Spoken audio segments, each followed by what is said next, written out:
মোৰ ভিডিঅ'লৈ স্বাগতম জনাইছোঁ। আশা কৰোঁ আপোনালোক সকলো ভালে আছে, ময়ো ভালে আছোঁ। আজি আপোনালোকক বিশেষকৈ আমাৰ যিহেতু এতিয়া গৰমৰ দিনবোৰ আহিছে লাহে লাহে, এতিয়া আমাৰ বহাগ জেঠৰ পৰা আৰম্ভ কৰি আমাৰ এতিয়া গৰমৰ মাহবোৰ সোমাইছে।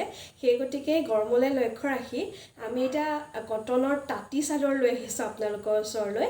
একদম কটনৰ যিটো কোমল চাদৰটো মাৰ থাকিব, বৰ্তমান মাৰটো গুচি গ'লে আৰু ভাল লাগিব। তেনেকুৱা তাঁতী চাদৰ পাব আপোনালোকে। এইটো বেঙুনীয়াত আহিছে দেই, একদম কোমল চাদৰটো মাৰ আছে। এতিয়া দেখুৱাই দিছোঁ।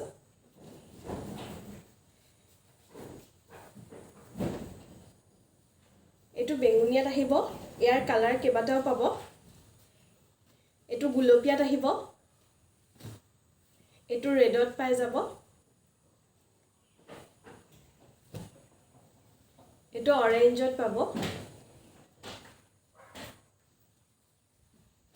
এইটো গ্ৰীণত পাব। ধন্যবাদ।